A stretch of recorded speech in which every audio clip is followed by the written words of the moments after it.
Hello guys, എന്തൊക്കെയുണ്ട് വിശേഷം? ഞാനിനി ഒരു ചെറിയ ഷോപ്പിങ്ങിന് പോവാണ് കേട്ടോ. ഒരു 2:30-3 മണിയൊക്കെ ആകുമ്പോൾ ഇവളൊന്ന് പറയാണ്, ചേച്ചി നമുക്ക് കുറച്ച് ഡ്രസ്സ് എടുക്കാൻ പോവാം, നമുക്ക് ട്രെൻഡ്സിൽ പോവാന്ന്. അപ്പോൾ ഞാൻ പറഞ്ഞു ഓക്കെ, ഒരു 4:30 ആകുമ്പോൾ പോവാന്ന്. അപ്പോൾ അതിൻ്റെ ഒരു ചെറിയൊരു വ്ളോഗാണ്. അപ്പോൾ എല്ലാവർക്കും എൻ്റെ യൂട്യൂബ് ചാനലിലേക്ക് സ്വാഗതം.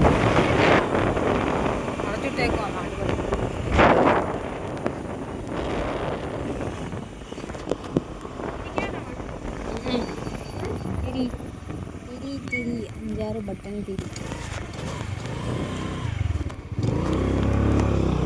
ഇപ്പോൾ എന്താ സംഭവിച്ചതെന്ന് വെച്ചാലേ, ഞങ്ങൾ ബുദ്ധ ജംഗ്ഷൻ അതുവഴിയാണ് പോകാൻ ഉദ്ദേശിച്ചത്.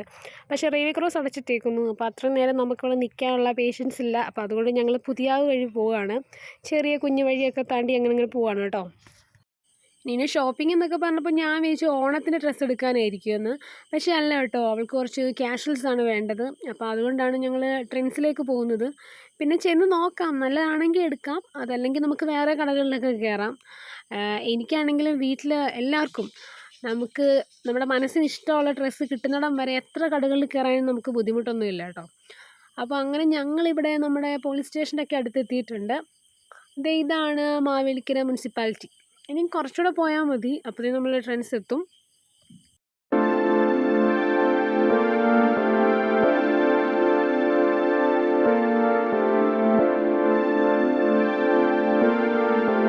അങ്ങനെ നമ്മൾ പെട്ടെന്ന് തന്നെ ഇവിടെ എത്തിയിട്ടുണ്ട്. അപ്പോൾ ഇതാണ് മാവേലിക്കര ട്രെൻഡ്സ്. ഇനി നമ്മൾ വണ്ടി പാർക്ക് ചെയ്യണം, നമുക്ക് ക്രോസ് ചെയ്യാം കേട്ടോ. ക്രോസ് ചെയ്തിട്ട് നമ്മൾ വണ്ടി പാർക്ക് ചെയ്യാം. ഞങ്ങളുടെ ഷോപ്പിംഗ് പെട്ടെന്ന് കഴിയുമെന്ന് തോന്നുന്നില്ല, കാരണം എനിക്കാണെങ്കിലും നിന്നുനാണെങ്കിലും ഒരുപാട് ടൈം വേണം ഒരു ഡ്രസ്സ് എടുക്കണമെങ്കിൽ തന്നെ. അപ്പോൾ നമ്മൾ വണ്ടിയൊക്കെ പാർക്ക് ചെയ്തിട്ട് അങ്ങോട്ട് നടക്കുകയാണ്. അപ്പോൾ ഞങ്ങൾ ആദ്യത്തെ ഫ്ലോറിലോട്ട് കയറി. അപ്പോൾ അവിടെ അല്ല ക്യാഷ്വൽസ് ഉള്ളത്, ക്യാഷ്വൽസ് എല്ലാം ഫസ്റ്റ് ഫ്ലോറിലാണ്. അപ്പോൾ നമ്മൾ അങ്ങോട്ട് നടക്കുകയാണ് കേട്ടോ. അങ്ങനെ നമ്മൾ ഫസ്റ്റ് ഫ്ലോറിൽ എത്തിയിട്ടുണ്ട്. ഇനി നമുക്ക് ഡ്രസ്സ് നോക്കാം. അപ്പോൾ നല്ല കളക്ഷൻസ് ഒക്കെയാണ് കിടക്കുന്നത്. ഇവൾക്കൊരു റിപ്ഡ് ജീൻസാണ് വേണ്ടത്, അപ്പോൾ അവളത് നോക്കുകയാണ്. എല്ലാ ടൈപ്പും കിടപ്പുണ്ട്, അതുപോലെ തന്നെ എല്ലാ കളേഴ്സും ഉണ്ട്. പിന്നെ ഓണത്തിൻ്റെയൊക്കെ ഇങ്ങനെ വന്നുകൊണ്ടിരിക്കുകയാണെന്ന് തോന്നുന്നു കേട്ടോ. പിന്നെ എനിക്കിവിടെ ഇഷ്ടമെന്ന് പറഞ്ഞാൽ, നമ്മളിപ്പോൾ ചില കടകളിലൊക്കെ കയറുമ്പോൾ സ്റ്റാഫ് നമ്മളെ പുറകെ വരും. അപ്പോൾ നമുക്ക് പെട്ടെന്നൊന്നും എടുക്കാനൊന്നും തോന്നത്തില്ല. ഇതിപ്പോൾ നമ്മളുടെ ഇഷ്ടത്തിന് നമ്മളുടെ ടൈമിനനുസരിച്ച് നമുക്ക് എടുക്കാം. അപ്പോൾ അത് തന്നെ ഒരു വലിയ കാര്യമാണ്. അപ്പോൾ എനിക്ക് ഇഷ്ടമുള്ളതൊക്കെ ഞാനും സെലക്ട് ചെയ്തിട്ടുണ്ട്, അവൾക്ക് ഇഷ്ടമുള്ളതൊക്കെ അവളും സെലക്ട് ചെയ്തിട്ടുണ്ട്. ഇനിയിപ്പോൾ ഡ്രസ്സിങ് റൂമിൽ പോയി എല്ലാം ഇട്ട് നോക്കണം. അപ്പോൾ നമുക്കറിയാമല്ലോ നമുക്ക് പറ്റുന്നത് ഏതാ, നമുക്ക് ഇടങ്ങുന്നത് ഏതാന്നൊക്കെ.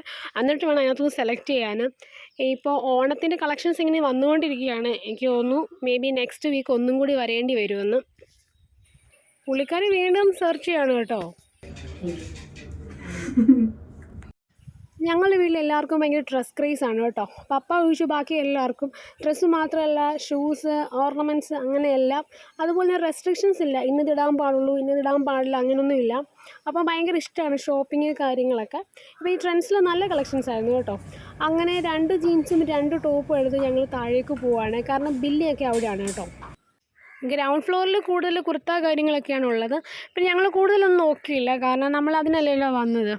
കണ്ട കുർത്തീസൊക്കെ നല്ലതാണ്, എന്നെക്കാളും വലിയ കുർത്താസാണ് എല്ലാം. പക്ഷെ നല്ല രസമുണ്ടായിരുന്നു കാണാനെല്ലാം. അങ്ങനെ നിന്നപ്പോൾ നീനോ ബില്ലൊക്കെ പേ ചെയ്തിട്ട് വരുന്നുണ്ട്. ആൾക്ക് ഇത്രയും സാധനം വാങ്ങിക്കാം, പക്ഷേ 10 രൂപയുടെ കവർ വേണ്ടെന്ന്. അപ്പോൾ ഞാൻ പറഞ്ഞാൽ വേണ്ടെങ്കിൽ വേണ്ട, അങ്ങനെ വരുന്നുണ്ട്. നമ്മൾ ചന്തയിലൊക്കെ പോയ പോലെ പുറകിലൊരാൾ വരുന്നുണ്ട്, കവറൊന്നും ഇല്ലാതെ. വണ്ടിയിലോട്ട് വെച്ചാൽ മതിയല്ലോ. അപ്പോൾ ഞങ്ങളങ്ങനെ ഞങ്ങളുടെ ചെറിയ ഷോപ്പിംഗ് ഒക്കെ കഴിഞ്ഞിട്ട് തിരിച്ച് വീട്ടിലോട്ട് പോവാണ്. നിങ്ങൾക്ക് എല്ലാവർക്കും ഈ വീഡിയോ ഇഷ്ടപ്പെട്ടെന്ന് വിചാരിക്കുന്നു. This is Nidhi signing off. Take care and by.